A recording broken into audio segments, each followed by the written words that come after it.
गुरु ऐसे विनय दे दे, गुणगान करूं तेरा। इस बालक के सर पे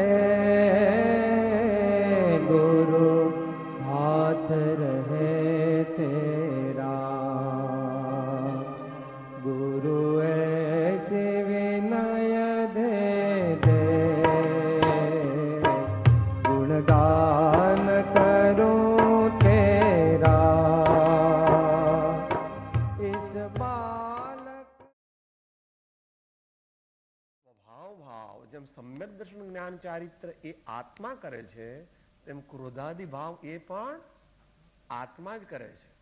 અને જો એ ન હોય તો બંધ મોક્ષની વ્યવસ્થાની જરૂર નથી, કારણ કે ક્રોધાદિ ક્યાંક થાય છે, એને આત્મા સાથે શું લેવા દેવા.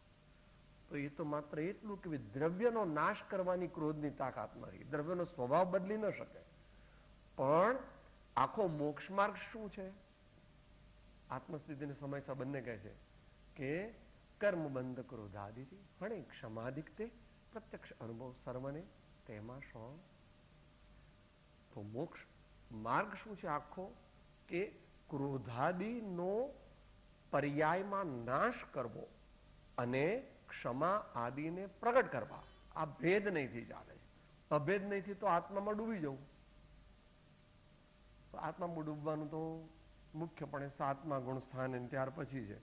એ પહેલા ઇન્ટરમિટન્ટલી થોડો વખત છે, તે પાર્શિયલી છે. જેટલી સત્તા કશાયની છે એટલો વિશેષ ડૂબી શકે નહીં.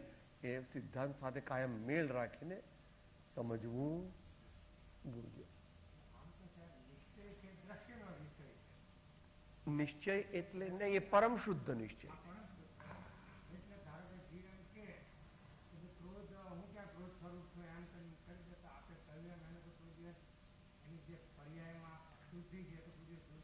આ બધું જાણવું શા માટે? આપણે શા માટે શાસ્ત્ર, શા માટે ગુરુ, શા માટે મોક્ષ માર્ગ? જાણવા માટે કે આ આત્માને મોક્ષ રૂપ થવું છે એ પર્યાયમાં જ થવાનું છે. દ્રવ્યમાં તો કઈ ફેરફાર છે ને, દ્રવ્યમાં તો જે છે તેમ છે. એટલે પર્યાયને જો સુધારવા પ્રત્યે લક્ષ્ય ન જાય, અથવા આ ક્રોધાદિ મારો અપરાધ છે અને એ અપરાધ હું ટાળીશ ત્યારે જ મોક્ષ માર્ગ પામીશ, અને એ માટે જે પણ કઈ સમુચ્ચય વ્યવસ્થા જીવનમાં બનાવવી પડે એ મારે બનાવવી જોઈએ, એવો સ્પષ્ટ ખ્યાલ મુમુક્ષુ જીવ, સાધક જીવને રહેવો, મુમુક્ષુ જીવને રહેવો જોઈએ.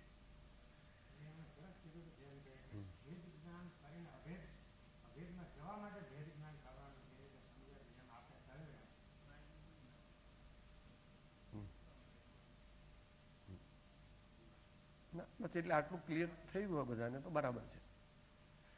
એટલે સંસારી અવસ્થામાં જીવ જ્ઞાતા દ્રષ્ટા નથી. અજ્ઞાની જીવ જ્ઞાતા દ્રષ્ટા નથી, પણ કર્તા ભોગતા છે. કેમ? એ આત્મસિદ્ધિ કહે છે કે ચેતન જો નિજ ભાનમાં કરતા આપ સ્વભાવ, વર્તે નહીં નિજ ભાનમાં કરતા કર્મ પ્રવાહ. જગતના જીવન તો નિજનું ભાન, ભાન એટલે કઈ જાણવું એમ નથી. ભાસમું શબ્દ જે છે તે શ્રદ્ધા, જ્ઞાન, આચરણ ત્રણની એકતા સૂચવે છે. એટલે આપણે એવી રીતે મુમુક્ષુ થવાનો એવો લક્ષ્ય જે દરેક જ્ઞાની ભગવંતોએ કહ્યું છે કે મારા જીવનમાં દયા, શાંતિ, સમતા, ક્ષમા, સત્ય, ત્યાગ. સ્વાધ્યાય હોલમાં નહીં, સાધના કેન્દ્રમાં નહીં, એકલી દુકાન પર નહીં, બેંકમાં. મારા આખા જીવનમાં મારે લાવવી, આવા ગુણો લાવવા. એટલે આપણે જે કહ્યું તે પરમ શુદ્ધ નિશ્ચય, કે શુદ્ધ નિશ્ચય નહીંથી આત્મા સમ્યક દર્શનાદિનો કરતા છે, અને અશુદ્ધ નિશ્ચય નહીંથી આત્મા ક્રોધાદિનો કરતા છે.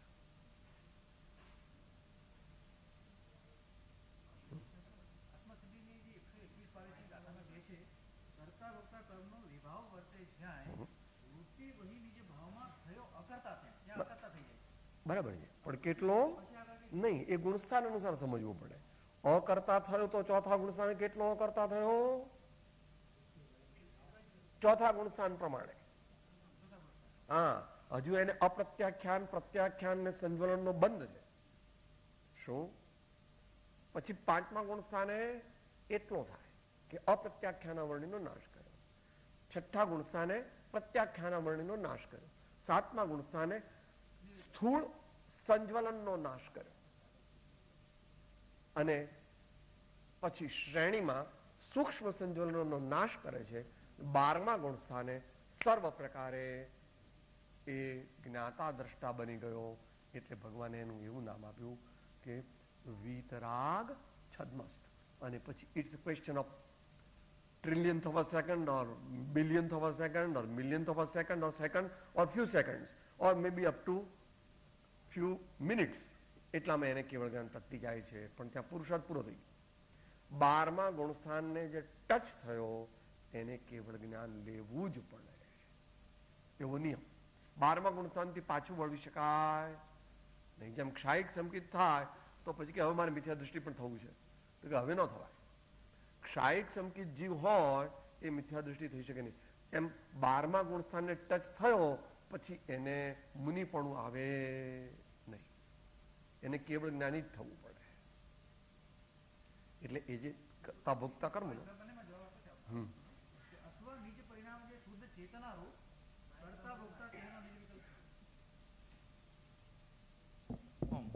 આત્મસિદ્ધિની 121 અને 122ની ગાથામાં જે છે તે આ પ્રમાણે છે. કરતા ભોગતા કર્મનો વિભાવ વર્તે જ્યાંય વૃત્તિ વહી નિજ ભાવમાં થયો અકર્તા ત્યાંય. આગળ કહે છે અથવા નિજ પરિણામ જે શુદ્ધ ચેતના રૂપ કરતા ભોગતા તેનો નિર્વિકલ્પ સ્વરૂપ. પછી મોક્ષ કયો નિજ શુદ્ધ આવે છે. શુદ્ધ ચેતના રૂપ જે થાય છે એ ચોથા ગુણસ્થાને અંશે થયો. 5મા ગુણસ્થાને શુદ્ધ ચેતના વધારે પ્રગટી. 6ઠ્ઠા અને 7મા ગુણસ્થાને ઘણી પ્રગટી અને 12મે પૂરી થઈ. એટલે આપણું દ્રષ્ટિમાં ધ્યેય એ 13મું ગુણસ્થાનની પ્રાપ્તિ, પણ વર્તમાન દેશકાળ જોતા 7મું ગુણસ્થાન એ આપણું ધ્યેય છે. અને સામાન્ય રીતે દરેક મુમુક્ષુનું ધ્યેય તો આત્મજ્ઞાન પ્રાપ્ત કરવું તે છે. કારણ કે એટલી જ ઘણી એ જે આત્મજ્ઞાન પ્રાપ્ત કરે એ પણ કેવળ જ્ઞાન પ્રાપ્ત કર્યું કહેવાય. એટલી બધી આ કાળની સમુચ્ચય યોગ્યતા છે. હા હા 15. આ પ્રમાણે આપણે જ્યારે જ્યારે સ્વાધ્યાય કરી જાય, ભક્તિ કરીએ તો ભક્તિ કરીએ, બોલીએ છીએ, ગાઈએ છીએ, એ બધી ભક્તિ બરાબર છે, વ્યવહાર ભક્તિ છે. અંદરનું પરિણામ જે ચાલે છે એ આપણી ભક્તિ જે ભાવ ચાલતો હોય અને એ સુધારવા એ આપણું મેઇન ધ્યેય છે. અને સૂર સુધારવો, તાલ સુધારવો, બધા બરાબર કોઈની ભૂલ ન થાય એ વ્યવહાર ભક્તિ છે. એમ આપણો ખ્યાલ બંનેનો રહેવો જોઈએ. માં નિશ્ચયમાં આપણો પરમાર્થ અધિકાર છે, વ્યવહારમાં આપણો વ્યવહાર અધિકાર છે. એટલે એ પ્રમાણે સામાન્ય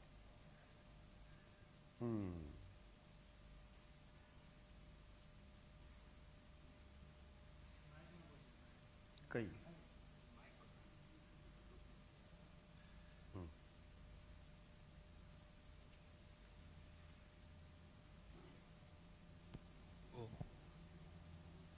वर्तमान पर्याय में अशुद्धता है और पर्याय में ही शुद्धता लाने का प्रयास करना है.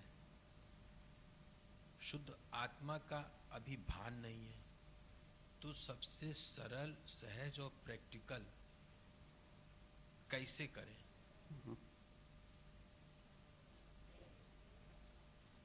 એટલે એમણે તો આખો મોક્ષ માર્ગ પૂછ્યો કે પર્યાયને શુદ્ધ કેવી રીતે કરવી. એને ભગવાન અને જ્ઞાની પુરુષો એને કહે છે, હે ભાઈ, હે વત્સ, તારે દુઃખથી મુક્ત થવું હોય તો શાસ્ત્રીય પરિભાષામાં રત્નત્રય ધર્મને પ્રાપ્ત કર. પણ અધ્યાત્મ પરિભાષામાં સર્વ ક્લેશથી અને સર્વ દુઃખથી મુક્ત થવાનો ઉપાય એક આત્મજ્ઞાન છે. અને એ એક આત્મજ્ઞાન પ્રાપ્ત કરવાના 3 મુખ્ય ઉપાયો જ્ઞાની ભગવંતો કહે છે. આમ તો અનેક રીતે કહે છે. આપણે અત્યારે પ્રમાણથી વિચારીએ છીએ. प्रमाण में सब नहीं आ जाते हैं. प्रमाण बोलो तो वह चरणानी के मुख्य लिया. हे भव्य तारे आत्मा आत्मज्ञान प्राप्त करवू छे एम पहला तो कोकने जवू अंदर में थाय छे. अवधू राम राम जग गावे विरला अलख जगावे. ऐसा सब बोलते हैं कि हमको मोक्ष चाहिए मगर हमारे लड़का साथ में चाहिए, हमारा बंगला चाहिए, मोटर चाहिए वगैरह. भले वो हंसता है कि तुम्हारे को क्या मालूम, हम तो इतने विद्वान हैं, सब नहीं जानते हैं. जानना अलग है, मानना अलग है. और जानना मानना होने पर भी उसके अनुरूप कार्यान्वित होना, डट करके उसमें लगे रहना, वो उससे भी आगे है. तो पहला बताया उपाय, सामान्य जीव है, मुमुक्षु है, अभी ज्ञानी नहीं हुआ, तो उसके लिए स्थूल रूप से बताते हे भाई तेरे को आत्मज्ञान प्राप्त करना है तो इसका श्रेष्ठ उपाय यह है कि कोई आत्मज्ञानी पुरुष तुझे मिले या कोई बहुत ऐसा आत्मज्ञान के नजदीक उत्तम कक्षा का मुमुक्षु मिले या कोई मुनीश्वर अगर मिल जाए तो बहुत अच्छा. उसका दासत्व भाव से समागम करो. अगर ताकत है तो निरंतर करो. मायना दीक्षा लेना पड़ेगा, घर छोड़ना पड़ेगा, क्योंकि निरंतर उसके साथ नहीं रह सकते. उतनी ताकत नहीं है तो क्या करना, summer vacation 1 month, winter vacation 3 weeks, 7 weeks in a year.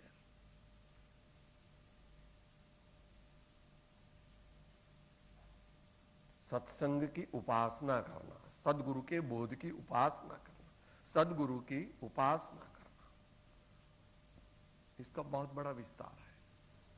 वो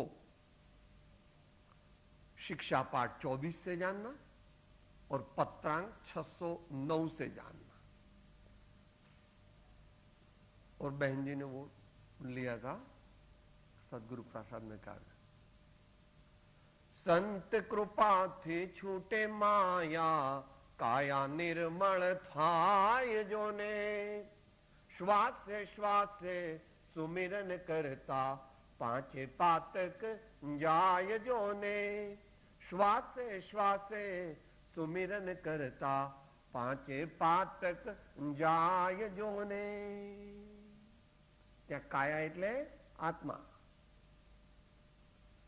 આ થોડી થવાની છે, એમ તો ગમે તેટલું ચંદન લગાડો એમાંથી તો પરસેવો જ નીકળે. तो पहली बात बताए आत्मज्ञान प्राप्त करना है तो क्या करना. अब दूसरी बात बताते हैं. भाइयों बोलो दूसरी आज्ञा क्या है. कौन से पत्रांक का बताया उन्होंने, आधार कौन से पत्रांक का लिया. नहीं, जो पहले आत्मज्ञान प्राप्त करने के मुख्य उपाय क्या है. सरल सहज ऐसा नहीं है, श्रेष्ठ उपाय ये है, क्योंकि एक उपाय नहीं है. एक उपाय है वो तू कर नहीं सकता. बच्चा है 2 साल का, उसको बोलो बाजार में जाकर के इतनी वस्तु लेके आओ, वो चल ही नहीं सकता. जाएगा वो बाजार में जाके लाएगा, नहीं ला सकता. मगर वो ही जब 12 साल का होगा तो जाकर के लाएगा अमुक चीज. और 25 साल का होगा तो गहने लाएगा, डायमंड का सेट लाएगा, मोटर कार लाएगा. मगर अभी नहीं. अभी 2 साल का बच्चा है, तो पहली बात बताई 860 પત્રાંક 860 એમાં પહેલું કીધું. હવે બીજું બોલો. બીજું શ્રી સતશ્રુતનું ચિંતવના. શ્રી સતશ્રુતની चिंतवना એટલે महापुरुषों की अनुभव वाणी का सर्वांग परिचय. महत पुरुषों की अनुभव वाणी का सर्वांग परिचय,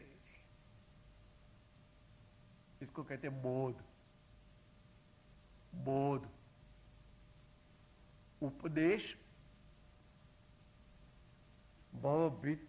भविक जे भणे भावे सुने समझे श्रद्धे उपलक्ष्य थी अभ्यासे अने अनुभवे. ऐसा करेगा वो पावेगा.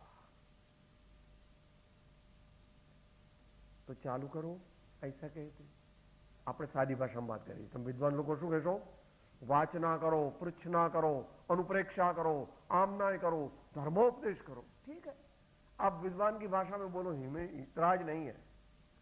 भगवान भाषा नहीं देखते हैं, भगवान तो भाव देखते हैं.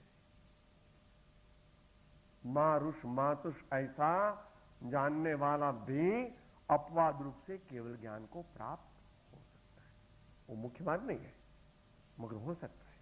थोड़ा ज्ञान है तो भी केवल ज्ञान हो गया. और बड़े बड़े पंडित सब शास्त्र जानते हैं, कुछ सम्यक दर्शन क्या, मुमुक्षुता ही नहीं. आगे की तो बात क्या. श्री सतश्रुतनु चिंतवन, वो अध्यात्म परिभाषा से बताया, इसलिए चिंतवन है वो उपयोग की मुख्यता से बताया.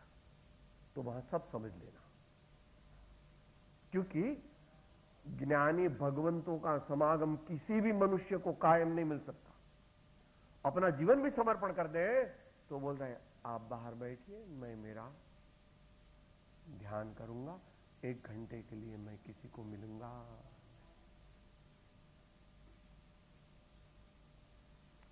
जिन्होंने अपने प्राण उसको दिया है उसको भी कहेंगे आप बैठिए, मैं मेरे काम में, अभी कुछ नहीं.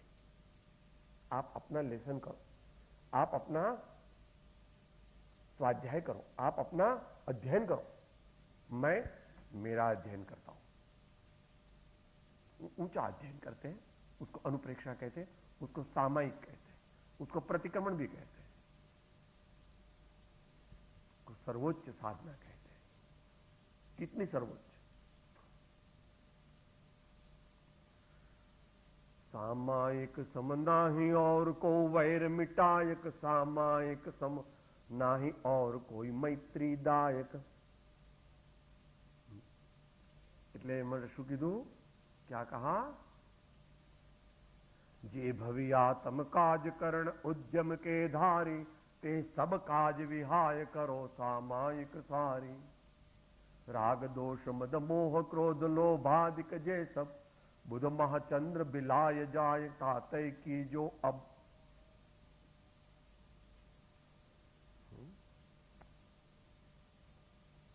यह सामायिक समुद्र आचार्य जो अपने, जिन्होंने अपने को आज्ञा दी, जिनके सत्संग का 13 साल लाभ मिला, अपने को वे कहते थे 45 साल में एक भी दिन मैं उसको पूरे किया बिना सोया नहीं. कभी भूल गया तो भी रात को सोते वक्त बैठ गया, पूरा करो, सोने का नहीं. चरणानुयोग है, चरणानुयोग की अपेक्षा इस प्रकार. तो कोई पण धर्मात्मा तीर्थंकर भगवान हो, गणधर देव हो कि आचार्य भगवान हो, पण આપણને કઈ એમનો સમાગમ કાયમ ન મળે. આપણે આપણી રીતે પુરુષાર્થ કરવો પડે, આપણે અધ્યયન કરવું પડે, આપણે નોટ્સ બનાવવી પડે, આપણે સ્મરણમાં રાખવું પડે, અને પછી એને જમતી વખતે હા ખાટલે પાટલે નાતે, हाँ दुकान पर, तुम्हारी परीक्षा तो दुकान पर है, स्वाध्याय हॉल में तो बड़ा बोल देता है और दुकान पे कहता है चलेगा, ले लो, बड़ी पार्टी है, दाम ज्यादा ले लो।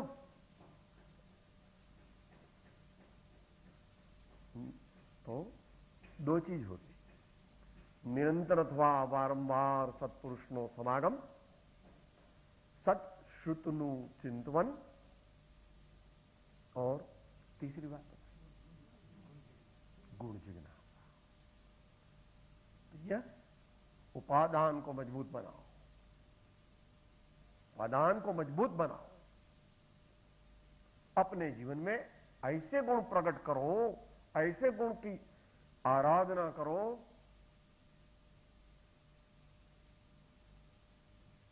हमारे भक्तजन तो सुपरलेटिव डिग्री में जाता है। एकांते बैसे ने आराध मांडे तो अलख पधारे एने द्वार रे। भक्त भगवान के मंदिर दर्शन करने को नहीं जाता, भक्त के भगवान को दर्शन दिला देने के लिए आना पड़ता है। हाय ताकत, कभी भगवान के दर्शन होते। ये बात उर्दू में आती है।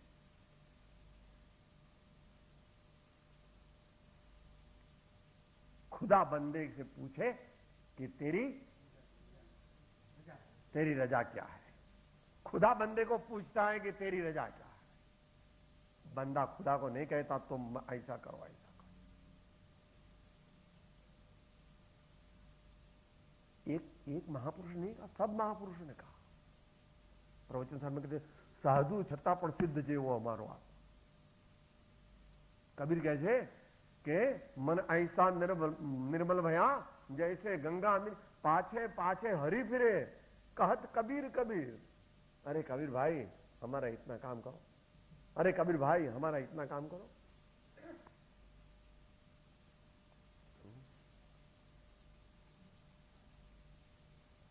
આપણા પ્રત્યેક વ્યવહારની અંદર हमारे पूरे जीवन में धर्म झलकना चाहिए। धर्म कोई ऐसी चीज नहीं जो कोई अमुक समय में करने की या अमुक जगह करने की या अमुक व्यक्ति के साथ करने की। Total inner सबलाइन transformation, total inner सबलाइन transformation, पूर्णतः अंतर का भाव दिव्यत्व के रूप में परिवर्तित हो जाता है, तब धर्म होता है, परमार्थ धर्म। अभी तो प्रारंभ हुआ परमार्थ धर्म का, फिर भी ऐसे महापुरुष को संतों ने, धर्मात्माओं ने उसको भगवान का लघुनंदन कह दिया। કૃપાળુ દેવે 493 का जो कदी प्रगटपणे वर्तमाનમાં કેવળ જ્ઞાનની ઉત્પત્તિ થઈ નથી, પણ જેના વચનના વિચાર યોગે શક્તિપણે કેવળ જ્ઞાન થયું છે। શ્રદ્ધા અપેક્ષાએ કેવળ જ્ઞાન, વિચાર દશાએ કેવળ જ્ઞાન, મુખ્યના હેતુથી કેવળ જ્ઞાન મળે છે વગેરે। ये बात समयसा नाटक कहते हैं कि शांत दशा तीन की पहचानी, करे कर जोरी बनारसी वंदन। शांत दशा तीन की पहचानी, करे कर जोरी बनारसी वंदन।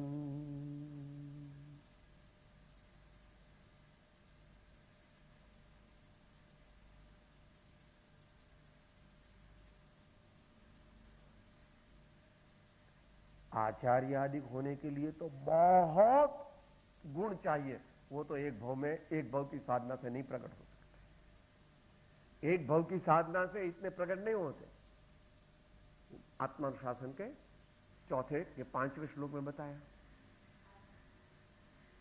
70 प्राग्न प्राप्त समस्त शास्त्र प्रव्यक्त लोक सिद्धि वगैरह, इतने तो हम नहीं प्रकट कर सकते, हमारी ताकत नहीं। मगर आत्मज्ञान प्राप्त करने के लिए जो चाहिए वो तो तुम्हें प्रकट करना ही पड़ेगा, और वो नहीं प्रकट है तो तुम्हें आत्मज्ञान नहीं मिलेगा। तुम्हें मैं ना तीन काल में, तीन लोक में किसी को नहीं मिलेगा। भगवान के घर ऐसा नहीं कि भाई इसको तो दे दो, हमारे वाला है, और इसको मत दो, ये हमारे वाला नहीं है, ऐसा है। त्रिकाल निश्चय मोक्ष मार्ग एक रूप होता है, उसमें गौतम स्वामी के लागवग नहीं चलते, तीर्थंकर इसमें कुछ भी फर्क नहीं कर सकते।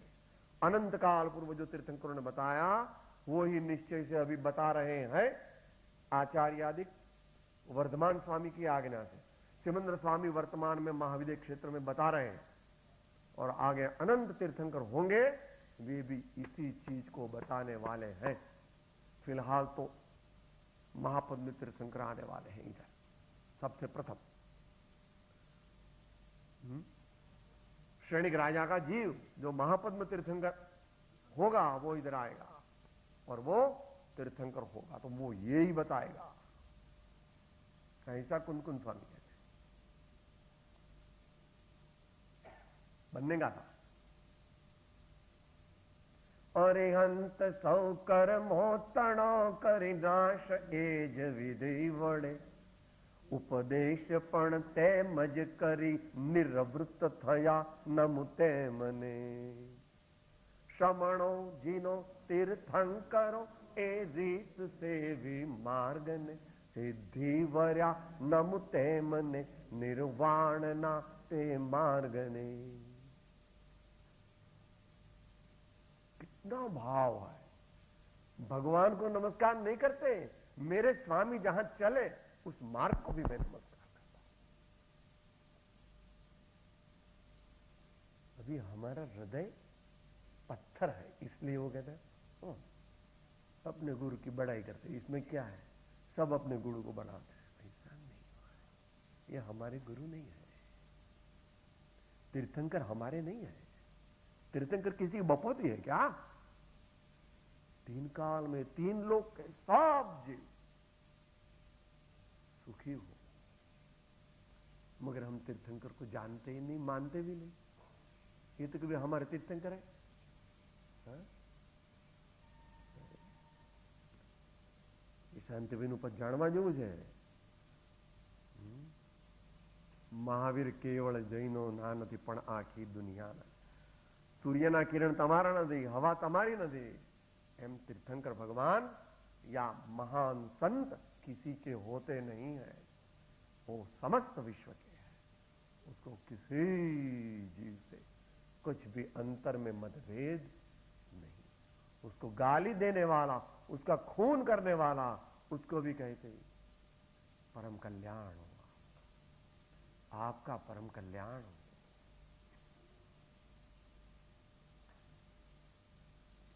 तो गुण जिज्ञासा हमारे जीवन में हमें ऐसे गुण लाने पड़ेंगे। इस गुण को लाने के लिए महापुरुष लिस्ट देते हैं, छोटा चाहिए, मध्यम चाहिए, बड़ा चाहिए, विस्तृत चाहिए। इसलिए 10 प्रकार का संकित बताया, 10 प्रकार से सम्यक तो बताया। कहां बताया? 10 प्रकार। तो थोड़ा 10 प्रकार से होता है, फिर सम्यक दर्शन तो एक प्रकार का होता है। मैं निमित्त की अपेक्षा बताया कि कोई शिष्य तो ऐसा होता है जो सान में समझ जाता है, तो उसको संक्षिप्त बोध ही बताया, उसका काम कर लेता है। और हमारे जैसे मूढ़ हैं, मूर्ख हैं, तो उसको कितनी भी बार ऐसा डंडा लगा के दगा, फिर प्रमाद करता है, फिर भूल जाता है उसको। तो उसको विस्तार सम्यक तो बताया, फिर किसी को बीज सम्यक तो बताया, किसी को बोध सम्यक तो बताया, ऐसे अनेक प्रकार से सम्यक तो बताया।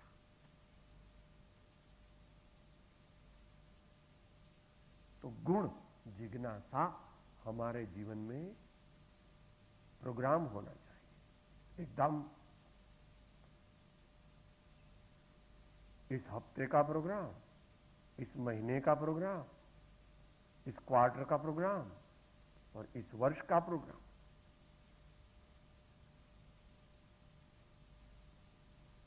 मेरे विनय गुण की साधना चल रही है, मेरे क्षमा गुण की साधना चल रही है, मेरे को मैत्री गुण की साधना चल रही है, मेरे को गुण जिज्ञासा गुण की साधना चल रही है, मेरे को सहनशीलता गुण की साधना चल रही है,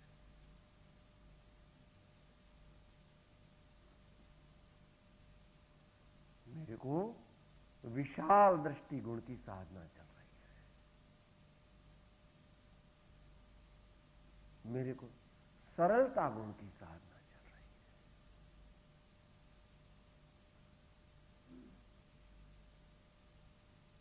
प्रत्येक घंटे में और प्रत्येक मिनट में हमको यह करना पड़ेगा। इस गुण की वृद्धि के लिए बहुत परिश्रम करना, बहुत ताकत लगाने पड़ेगी, पराक्रम करना पड़ेगा हर प्रकार से।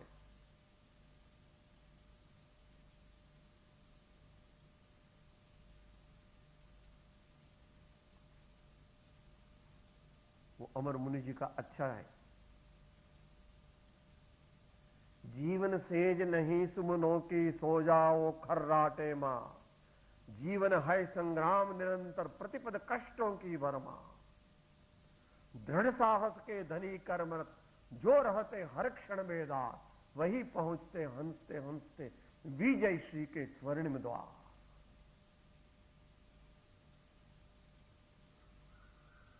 महावीर तो उनका नाम नहीं था, वो तो राजकुमार वर्धमान थे, महल में रहते थे। त्रिशला माता के खोले को क्या कहते, गोद में। हाँ? महावीर हुए, एक महावीर नहीं, जितने भी हुए महान, सभी महापुरुष। और हम तो थोड़ा कर रहे साहब, नहीं तो मेरे पास टाइम नहीं है। बैठा जरा, साहब टाइम हो गया, अभी भूख लगी है, बंद करो। जरा इतना करना है। नहीं नहीं, अभी तो मेरे को टाइम नहीं है, ऐसा करो मैं कल कर दूंगा आपका काम। हाँ,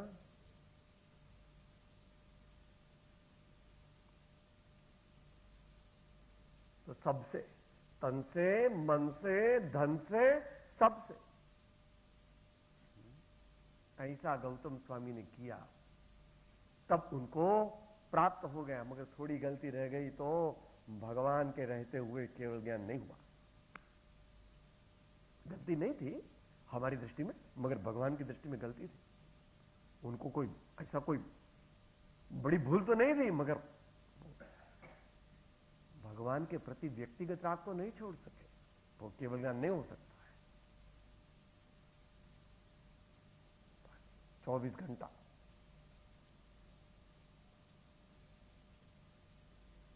ऐसे गौतम स्वामी की विनय हमारे में आएगी, ऐसी गौतम स्वामी की आज्ञा पालकता हमारे में आएगी, तब हमारा काम होने वाला है। इतनी नहीं, मगर ऐसी इतनी होवे तब तो केवल ज्ञान हो जाएगा। अभी तो यहां तो प्रारंभ की बात है, मगर ये समझना है। इसलिए आत्मसिद्धि में 2 गाथाएं स्वच्छंद के निरोध की बताई और एक विनय गुण की बताई, और उसमें अतिशयोक्ति अलंकार भी लगा दिया। जी 2 गाथा बोलिए, अंत मंगल है करीब करीब। जे सदगुरु उपदेश थे पाम्यो केवल ज्ञान, गुरु रहा छद मस्त पण विनय करे भगवान। एवो मार्ग विनय तणो भाख्यो श्री वितराग, मूल हेतु ते मार्ग नो समझे कोई सुभाग। પછી એનો દુરુપયોગ કરે નહીં, પછી વાત આગળ કરી। इस प्रकार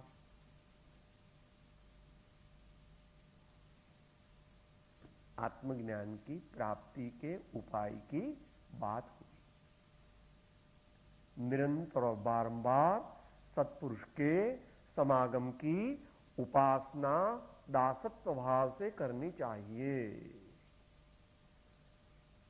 जब उनका समागम नहीं मिलता तब सहाध्यायियों के साथ या अकेले शास्त्र का अध्ययन उनकी आज्ञा के अनुसार करना चाहिए।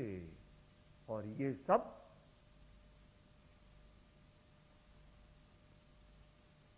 मार्गानुसारी के, मुमुक्षु के, जिज्ञासु के गुणों को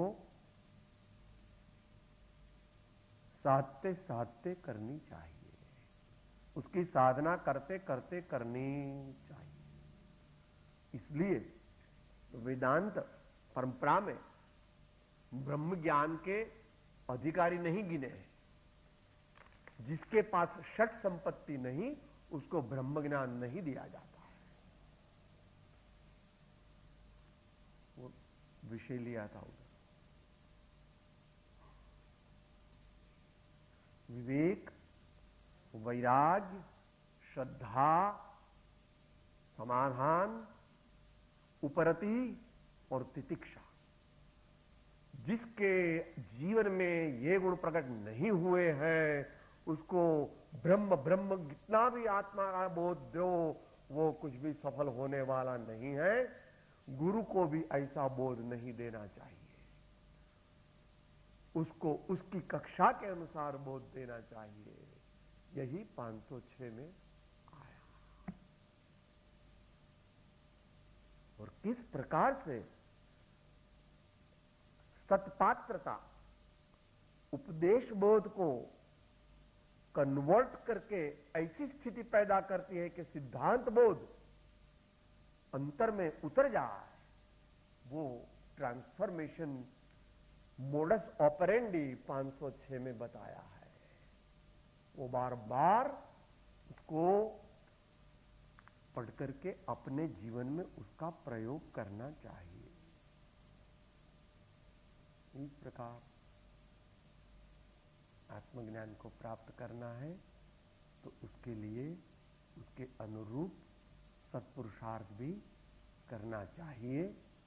जो सत्पुरुषार्थ करने के लिए तैयार नहीं है उसको आत्मज्ञान प्राप्त करने की ख्वाहिश छोड़ देनी चाहिए। वो मायाचारी है। वो 10 रुपये में हीरा लेना चाहता है तो उसको 10 रुपये के जैसा हीरा मिलेगा, पत्थर के जैसा। हाँ? और वही कलयुग में बिकता है और वो ही बिकेगा, क्योंकि ऐसी साधना करने वाले भी नहीं है और ऐसी साधना बताने वाले भी, अनुभव से बताने वाले भी बहुत कम है। गुरु लोभी शिष्य लालची, दोनों खेले दांव, दोनों बूढ़े बापड़े बैठ पत्थर की देह छता जैनी दशा वर्ते देहातित ते ज्ञानी ना चरणमा हो वंदन अगड़े। सदगुरु दय परम कृपाणो त्रिलोकनाना सब संतन की आनंद। ओम।